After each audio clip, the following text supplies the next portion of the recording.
John, talk to us about the debut and your reaction to it. Well, first time I'm so happy to be here. Thanks for having me. I'd start by saying, our debut. We debuted 15 years ago. It's not a brand new company. What we make is the underlying technology that powers, half the world's games, more than that of the world's AR, VR. We are the underlying tech that powers it, but we're also the operate solutions that support it once these applications are in the market. And we're 3,700 strong, growing really rapidly. And yeah, we debuted on the New York Stock Exchange today under the symbol U. So talk to us about the environment and your decision to go public at a time when we're in the middle of a pandemic, huge amount of economic uncertainty ahead. We thought the IPO window would be completely sealed shut, but of course you're one of many tech companies to get out of the gate this week, and it seems to be wide open. How did you make that call? We didn't. We picked the date to go public really around February, before the pandemic. And what we thought back then was due to sort of political turbulence that September would probably be a miserable window to go public. We picked it anyway. We thought we had a great company, a strong company. And despite, sort of some of the turbulence that can be caused by uncertainty, we thought we'd be one of the few companies to get out in September. Of course, then we all went home in March on the back end of the pandemic. We thought, oh my God, this is going to be the most horrible window in history. And we said, we're still going to go public. At one point, we thought we might be the only company going public in September. And I tell you, our ability to tell the future of the stock market and the open window for IPOs is about as wrong as you can get. So we didn't pick the window because of its strength. We picked the window because it was right for us. And it just happened to be a good window for IPOs.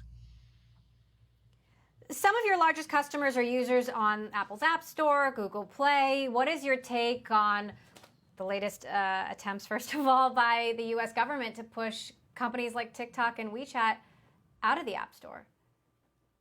Well, look, I think, genuinely speaking, if I had to pick a flavor for how I would like the world to work, I would like the markets around the globe to be open to technology companies. I think that competition creates better outcomes for all. Government sanctioned monopolies by blocking people coming into a marketplace. I don't think they work long term, but I definitely understand the broader notion in American government and feeling like, that they want to do what they want to do on the political front. I can't really speak to the politics. That's not my place in the world. I think I take these politics as sort of the specifics of an environment I need to operate in.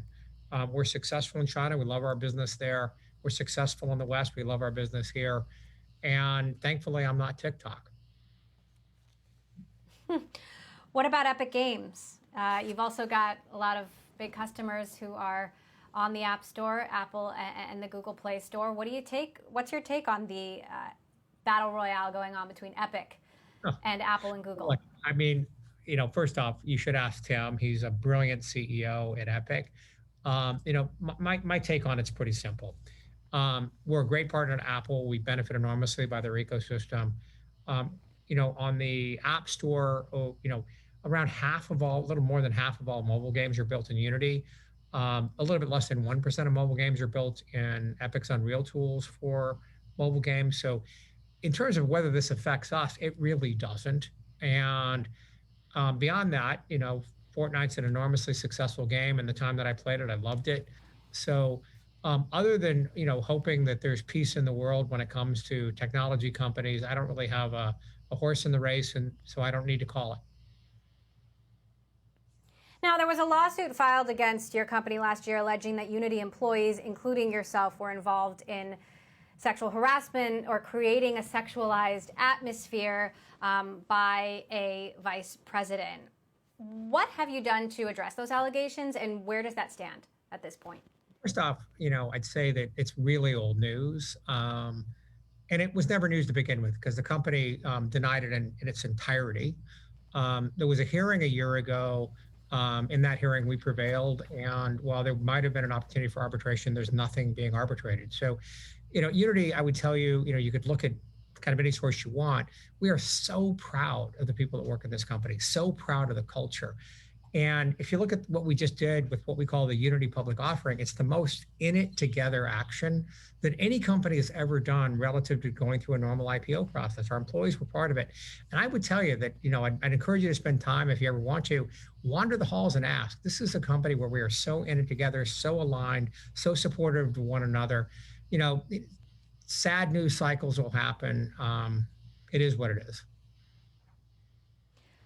I might take you up on that, John. Last question. We got about 30 seconds left. Where do you see the biggest opportunities for growth in this environment? Obviously, video gaming is huge in the midst of the pandemic. Other industries like filmmaking are stalled. So right now, as I mentioned before, over half of all the world's games are built in Unity. That's market leadership in 190 countries. Beyond that, we are enjoying really strong success in markets like architecture, engineering, construction, auto, transport, manufacturing. People are using us for simulation.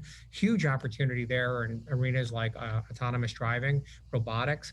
So at Unity, we think of ourselves as born to the game industry, but we're growing and reaching beyond that to bring what we've learned in this industry to so many other industries where they can take advantage of our tools. Love it. We're bringing creators in the world, growing.